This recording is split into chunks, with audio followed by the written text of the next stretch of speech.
கடமைகள் அனைத்திலும் முதன்மையான கடமை தொழுகையாகும். தொழுகை என்பது என்ன? எதன் மீது நாம் நம்பிக்கை, ஈமான் கொண்டிருக்கிறோமோ அதனை நாள்தோறும் 5 முறை திரும்ப திரும்ப சொல்லாலும் செயலாலும் நிறைவு செய்து புதுப்பிக்கின்ற நிரந்தர வழிபாட்டு முறைகளே தொழுகையாகும். அதிகாலையில் எழுந்து அனைத்திற்கும் முதலாவதாக சுத்தமாகி இறைவன் முன் வருகிறீர்கள். அவன் முன்னிலையில் நின்றும் குனிந்தும் சிரம் தாழ்த்தியும் உங்களை அடிமை என்று ஒப்புக்கொள்கிறீர்கள். இறைவனிடம் உதவி கோருகிறீர்கள். அவனிடம் போதனை கேட்கிறீர்கள். அவனுக்கு கீழ்ப்படியும் வாக்குறுதியை புதுப்பிக்கிறீர்கள். அவனுடைய திருப்தியை பெறவும் கோபத்திலிருந்து தப்பிக்கவும் அடிக்கடி இறைஞ்சுகிறீர்கள். அவனுடைய வேதத்தின் பாடத்தை நினைவூட்டிக் கொள்கிறீர்கள்.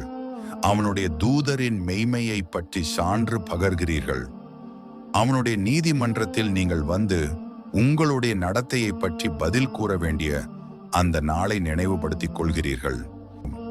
இறைவன் இதை உங்களுடைய நன்மைக்காகவே கடமையாக்கியிருக்கிறான்.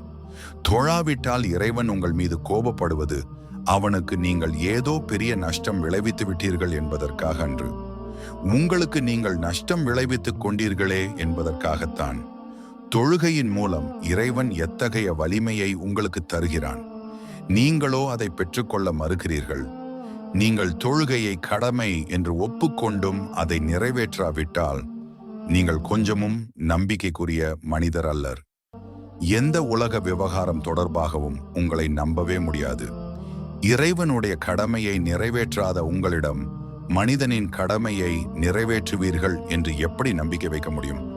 வாக்கால் இறைவனின் இறைமையையும் இறை தூதருக்கு கீழ்ப்படிவதையும் மறுமையில் நீதி விசாரணையையும் ஒப்புக்கொண்டு செயலில் இறைவனும் இறை தூதரும் உங்கள் மீது சுமத்தியுள்ள அனைத்திற்கும் பெரிய கடமையை நிறைவேற்றாமல் இருந்தால் அது எத்தகைய வெட்கக்கேடான நிலை என்பதை உணர வேண்டும்.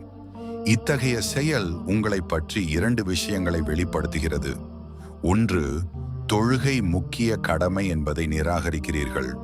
2, அதை கடமை என்று ஒப்புக்கொண்டும் அதை நிறைவேற்றாமல் தப்பி ஓட முயலுகிறீர்கள்.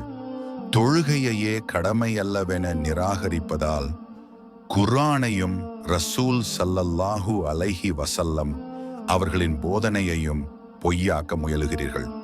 அதே சமயம் அவ்விரண்டின் மீதும் நம்பிக்கை கொண்டிருப்பதாய் பொய்யுரைக்கிறீர்கள்.